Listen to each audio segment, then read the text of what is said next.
Passe maintenant à notre débat sur les relations entre l'Union européenne et la Turquie. Le Conseil européen se penche aujourd'hui et demain sur la feuille de route que l'Union européenne veut mettre en œuvre avec Ankara. Le régime d'Erdogan se radicalise, les incidents se multiplient. Alors, l'Europe peut-elle encore restaurer des relations apaisées ou doit-elle envisager une vraie rupture? On en parle juste après la mise au point de Sandrine Le Calvez.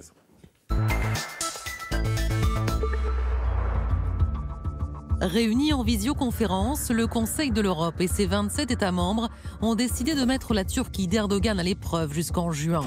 Sans amélioration sur la question des libertés d'ici là, des sanctions pourront être prises. Les tensions sont nombreuses entre les Européens et la Turquie.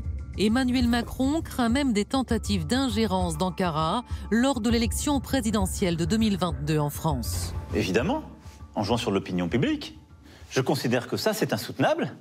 Après, moi, j'ai noté depuis le début d'année une volonté du président Erdogan de se réengager dans la relation. Et donc, je veux croire que c'est possible, ce chemin. Au congrès de son parti, l'AKP, le président turc a effectivement cherché à sortir de son isolement. Nous sommes décidés dans la période à venir à transformer notre région en un îlot de paix, en accroissant le nombre de nos amis et en réglant les hostilités. Mais à 2 ans de l'élection présidentielle, en baisse dans les sondages, le président Erdogan prend des mesures autoritaires destinées à rallier son électorat islamo-conservateur. La Turquie vient de se retirer d'un traité international contre les violences conjugales. La justice, de son côté, réclame l'interdiction du parti d'opposition pro-kurde HDP pour activité terroriste. Fermer le HDP va à l'encontre des droits de l'homme. C'est contraire à la démocratie.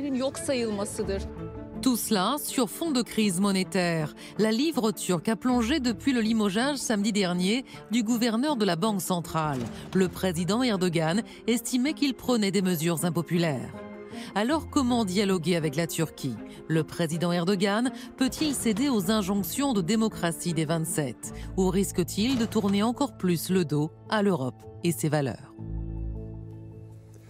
Eh bien, nous allons essayer de répondre à toutes ces questions ensemble. Merci à tous les trois de nous avoir rejoints. À mes côtés, Ahmet Insel, bonsoir. Vous êtes économiste et politologue. Vous avez écrit avec Pierre-Yves Hénin l'ouvrage « Le national-capitalisme autoritaire, une menace pour la démocratie » qui doit paraître la semaine prochaine aux éditions Bleu Autour.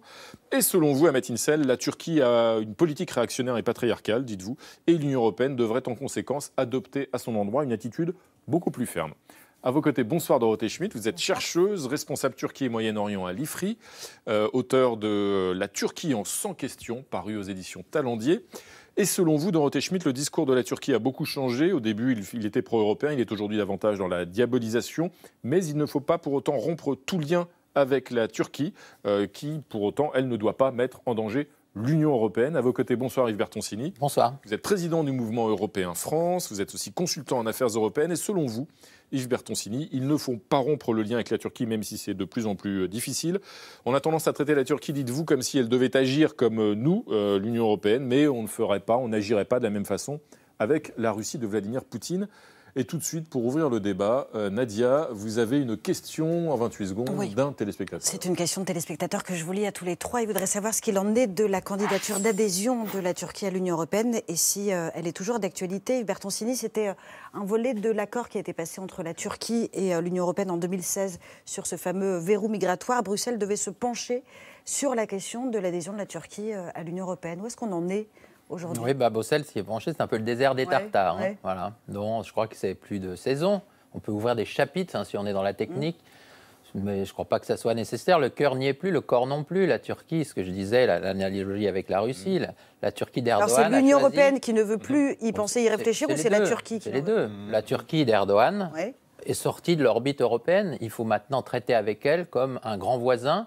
Tenez, il y a aussi le Royaume-Uni maintenant, qui pour le coup est carrément sorti de l'Union européenne. Bon, ça nous en fait 3, la Russie, la Turquie et le Royaume-Uni.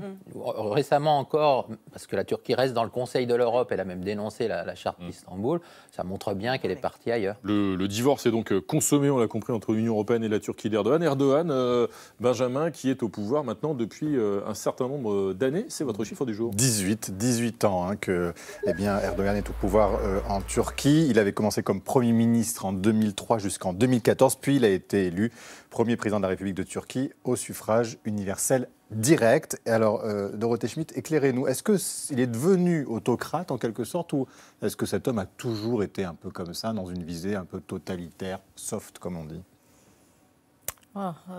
Question assez large qui renvoie peut-être à toute la culture politique turque tout court, d'ailleurs. C'est quand même un pays qui a été créé par un homme fort, Mustafa Kemal Atatürk. On dit beaucoup qu'Erdogan veut effacer cet héritage d'Atatürk et il veut rester comme la personne qui a transformé le pays entièrement. Et effectivement, il a eu aussi beaucoup de réussite pendant toute une partie de ses mandats.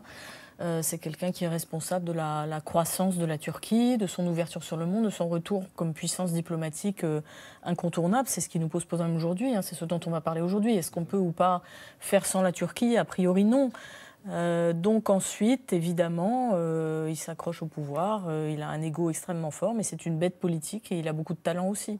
Ahmet Insel, il y a un certain nombre de décisions récentes de la part d'Erdogan qui pourraient illustrer un durcissement du régime, ou en tout cas un renforcement de son pouvoir. Je pense notamment au limogeage du directeur de la Banque centrale turque. Pourquoi Erdogan a-t-il pris cette décision? C'est la décision la plus irrationnelle parmi les décisions qu'il a prises récemment. On n'arrive pas à expliquer, sauf avec trois facteurs peut-être. D'abord, Erdogan a une obsession anti-taux d'intérêt, l'augmentation des taux d'intérêt, qui est à la fois dans une vision économique extrêmement bizarroïde, et deuxièmement, je pense, par une obsession aussi islamo-idéologie, puisque dans l'islam, le taux d'intérêt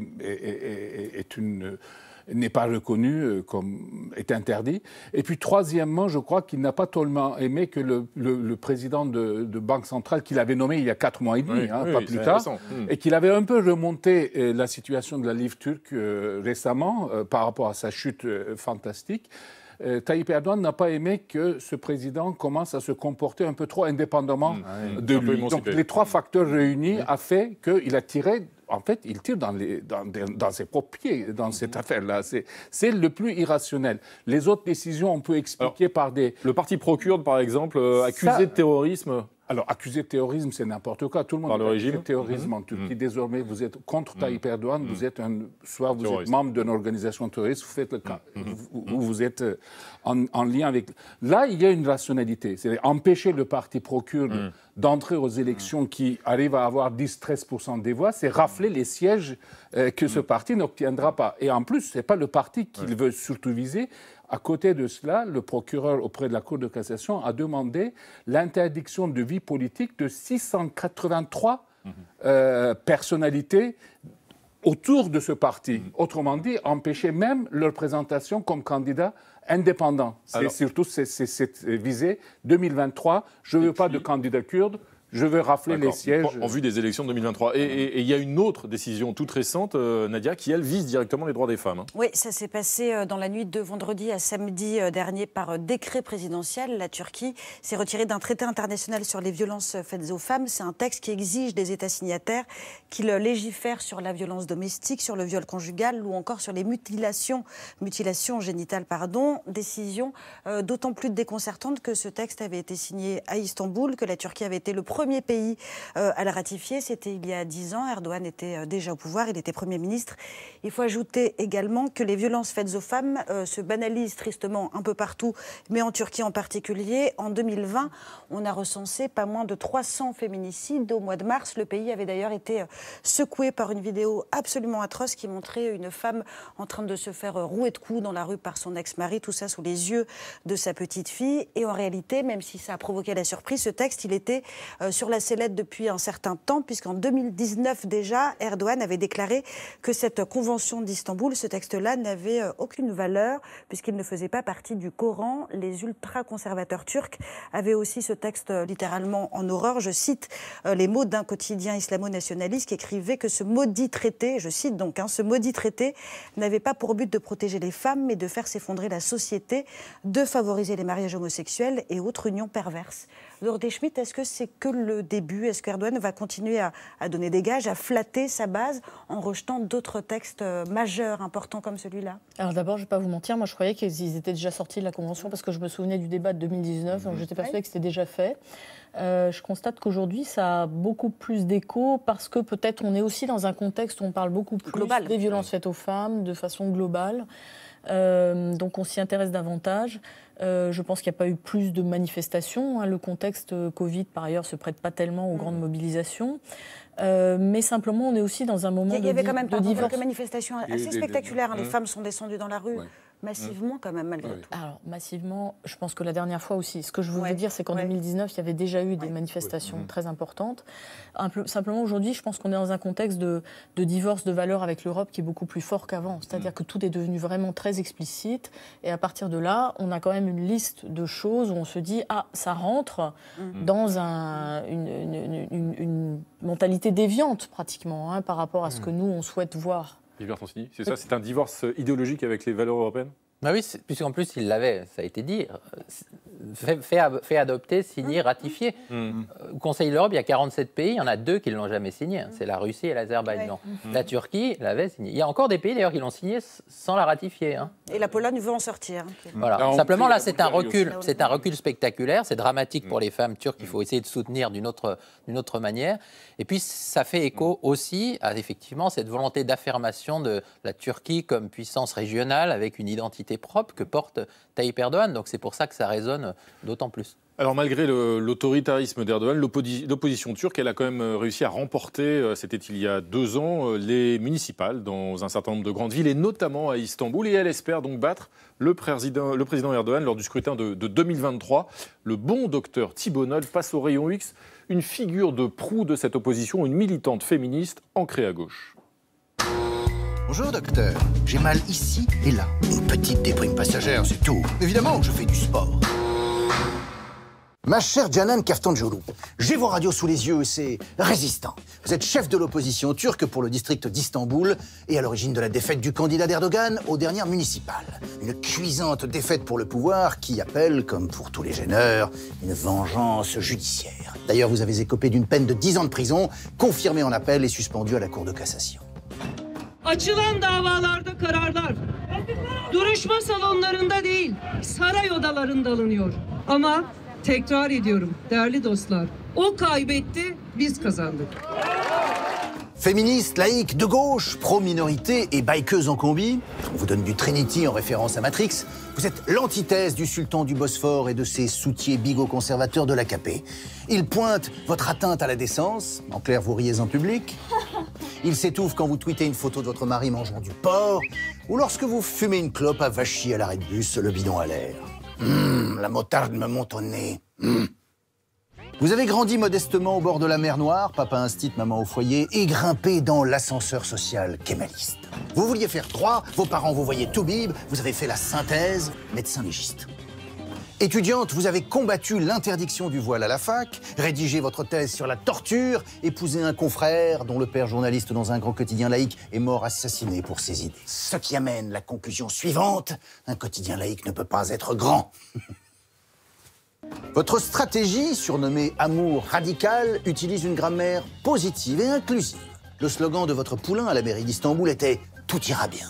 À l'idée de la prison, vous dites « De toute façon, j'en sortirai plus forte ». Gonflé à la nitro, vous attaquez Erdogan pour vous avoir traité de terroriste. Sur le front ouest, Joe Biden suit de près votre dossier. Ma chère Canan, la matrice commence à perdre les os. Merci, docteur Nolte. Benjamin. Ahmet Insel, expliquez-nous quel est l'état de l'opposition réelle aujourd'hui en Turquie. Est-ce qu'ils peuvent vraiment menacer Erdogan pour la prochaine élection présidentielle de 2023, si tant est qu'elle se tienne? D'abord, si tant est qu'elle se tienne, c'est la première fois depuis très longtemps. C'est une question qu'on se pose évidemment en Turquie. C'est possible, aussi. ça. Et malheureusement, c'est une question qu'on commence à se poser. J'espère que ce ne soit pas possible. Mais la démarche de Erdogan lors des élections municipales dont vous avez parlé à Istanbul, quand son candidat a perdu avec très peu d'écart, il a poussé tout le système judiciaire à faire annuler les élections, nous a donné une alerte. Après, il a perdu ces élections qui ont été répétées avec un plus grand écart qui n'a donné l'assurance comme quoi même les électeurs d'AKP lui ont envoyé un message: nous voulons des élections propres et des élections. C'est le parti d'Erdogan. Donc, oui, le parti d'Erdogan. Donc, du coup, nous sommes tiraillés entre les deux. Oui. Vu la position d'Erdogan, on commence à se dire qu'il est capable d'empêcher les élections qu'il sent qu'il va perdre ou de modifier le système électoral. Et si elles ont lieu, ces élections, Erdogan peut-il les perdre? L'opposition peut-elle battre Erdogan? c'est dans l'ordre du possible, mais la difficulté, c'est que nous avons en Turquie aujourd'hui un front anti-Erdogan qui dépasse les 50%. Mais le front anti-Erdogan n'arrive pas à se constituer pour quelque chose ensemble. Se coaliser. Se coaliser, parce que les Kurdes et la droite nationaliste libérale anti-Erdogan, surtout la droite nationaliste, quand il s'agit de faire coalition avec les Kurdes, c'est, à la rigueur, nous préférons Erdogan. Donc les sondages d'opinion donnent une majorité anti-Erdogan, mais nous n'avons pas une alternative qui arrive à coaliser la totalité de cette position anti-Erdogan. C'est la force d'Erdogan depuis très longtemps que il joue là-dessus. Si aujourd'hui il attaque les Kurdes aussi massivement, c'est aussi pour diviser l'opposition dans ces termes-là. Et dans ce contexte, Dorothée Schmidt, l'Union européenne a placé Ankara sous surveillance, la menaçant notamment de sanctions. Mais comment peut-on exercer des sanctions sur un pays qui n'est pas dans l'Union européenne? On a l'impression un peu que c'est illusoire tout cela. Bon, mais il y a toute une batterie de sanctions qui peuvent concerner des individus spécifiquement, mais qui ne sont pas très efficaces. Le problème, c'est qu'on a l'impression que l'Union européenne passe son temps à menacer sans jamais passer à l'acte. Donc effectivement, on a toujours des deadlines qui sont posées. Alors attention, dans 3 mois, on va réviser, on va regarder l'agenda. Et en réalité, l'humeur, c'est l'idée de l'agenda positif avec la Turquie. C'est qu'on n'a pas de levier et que donc il faut engager les Turcs de manière positivement, les inciter à avancer ensemble. Or, c'est toujours perçu comme une situation de faiblesse par Erdogan. Et c'est au menu du Conseil européen encore aujourd'hui. Gilbert Toncini, quelle attitude doit adopter l'Union européenne à l'endroit de la Turquie? Est-ce qu'elle peut mettre en œuvre des sanctions, et lesquelles, si oui, lesquelles? L'exemple de la Russie montre qu'elles peuvent être des sanctions face aux pays non membres en matière commerciale, gel d'avoirs, interdiction de libre circulation pour tel ou tel dignitaire du régime. Il n'y a pas que le bâton, il y a effectivement la carotte qui a été brandie, la facilitation de visa, l'aide financière qui a d'ailleurs été donnée pour maintenir les réfugiés en Turquie, les négociations sur l'union douanière. Il a longtemps dit qu'il n'avait pas reçu les fonds. Non, mais à chaque fois qu'il y a des projets, c'est pas un chèque qu'on donne à Erdogan, c'est simplement quand il y a des projets d'éducation, d'alimentation, l'aide, il y avait 6 milliards globalement, elle a largement été engagée. Donc c'est à la fois carotte et bâton. Et il aurait intérêt, Erdogan, à saisir la carotte de l'Union européenne, c'est-à-dire lui aussi avoir des relations un peu plus apaisées avec l'Union européenne. Oui, il a toujours intérêt à le faire parce que compenser l'administration américaine qui devient de plus en plus agressive. Mais il ne faut pas oublier une chose, c'est que Tayyip Erdogan bénéficie d'une rente de situation, d'une rente stratégique, dont il n'est pas constructeur, il en est l'héritier. La Turquie est membre de l'OTAN. Et donc, faire des sanctions à un pays membre de l'OTAN, ça n'existe pas, sauf le faire sortir de l'OTAN.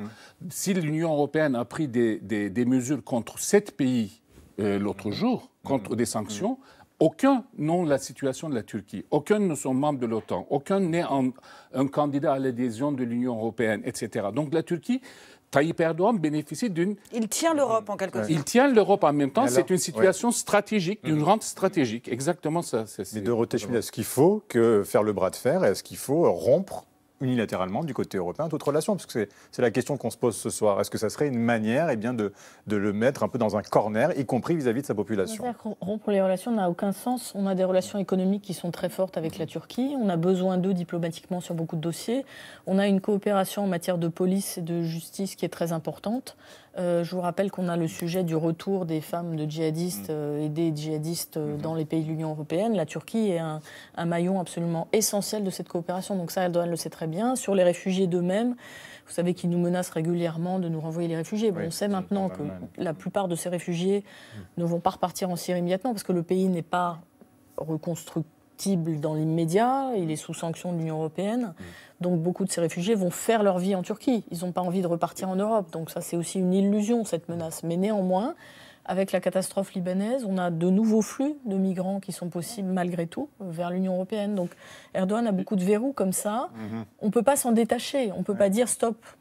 Il a beaucoup de verrous, dites-vous, et la relation elle s'est aussi tendue avec la France depuis un an. Et pour le régime français, en tout cas pour le gouvernement, il a aussi beaucoup d'influence et de moyens d'influencer, d'agir en France, Benjamin. Oui, c'est ce qu'estime notamment Gérald Darmanin, le ministre de l'Intérieur. Vous savez qu'il y a une polémique actuellement sur la mosquée de Strasbourg et Gérald Darmanin est rentré dans cette polémique en estimant que cette mosquée a bien été financée par une association qui a une visée islamiste. Écoutez le ministre de l'Intérieur.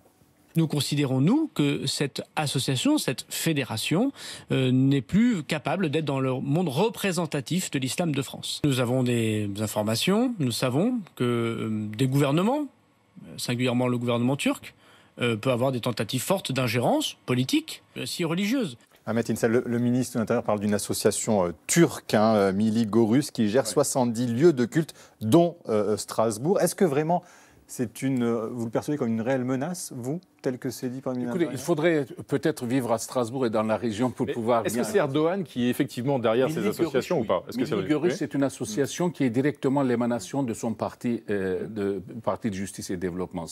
Et en Allemagne, c'est très discuté. Mais ce qui est regrettable, c'est qu'à Strasbourg, justement, dans le cadre du Concordat, ceci est parfaitement légal. Donc, du coup, il faut qu'on se situe aussi dans cette situation. La seule chose qu'on pourrait dire, et c'est le maire de Strasbourg a commencé à rectifier le tir, c'est le financement par l'étranger. Donc, du coup, regarder le plan de financement et autoriser le financement en fonction de ça, oui, ça c'est une possibilité. Mais sinon, nous sommes dans une situation de concordat. La mairie de Strasbourg finance les synagogues, etc., et les cultes protestants, les cultes catholiques. Par contre, il y a une tentative d'utilisation, ça c'est vrai. De la part d'Erdogan, une influence à travers bien sûr. En Allemagne aussi. En Allemagne et en France, oui. Mais alors du coup, on lui accorde une influence disproportionnée. Enfin, le ministre de l'Intérieur de la France vient d'expliquer qu'en gros, M. Erdogan tire les ficelles à Strasbourg et pourquoi pas en France. Le président de la République... De l'association en question. De l'association en question. Mais le président de la République française a dit que d'ailleurs, M. Erdogan pourrait peut-être interférer dans les résultats de l'élection. Il faut rappeler, par exemple, cette association n'a pas à refuser de signer, par exemple, la charte. Oui, mais ça c'est choquant, mais il faut lui faire signer. Mais là, je veux dire que le ministère de l'Intérieur, le président de la République, et sur les... Il accuse la Turquie de manipuler les prochaines élections présidentielles en France. Mais qui peut croire mais que M. Erdogan puisse avoir la tentation de le faire et qu'il faille contredire cette velléité-là, oui, bien sûr. Mais là, c'est quand même le président de la République française qui en parle sur une chaîne grecque, par ailleurs, en plus. Il ne devrait pas le dire, il ne faut pas en parler. Ah ben non, mais en plus, peut-être qu'il bougera 10 voix, 30, 45, c'est pas comme s'il allait... Et puis, non, la chose plus choquante, c'est les migrants, je veux y revenir. Le président de la République a dit que M. Erdogan avait le pouvoir de déplacer 3 millions de demandeurs d'asile et de les envoyer vers l'Europe. Mais c'est lui prêter un pouvoir qu'il n'a pas. Bien sûr qu'il peut envoyer dans des bus, ce qu'il a d'ailleurs fait récemment, quelques centaines, quelques milliers, il y en a 250 qui sont passés la frontière. Et que ça peut faire quelques dommages dans les campagnes électorales en France et en Allemagne. Mais il n'a pas le pouvoir de déplacer, ça serait une déportation de masse. Même lui, parfois, se prête cette influence-là possible. Oui, mais il ne faut pas le prendre au sérieux, ce que vous voulez dire. Oui, on le prête aux riches, peut-être, mais n'empêche que du coup, on lui accorde encore plus de pouvoir qu'il n'en a. Le bon combat français, c'est contre la Turquie, puissance régionale, qui est en train de s'affirmer et qui a mis le bazar dans certains pays du pourtour méditerranéen. Merci à tous les trois d'être venus débattre, en tout cas ce soir, sur ce plateau.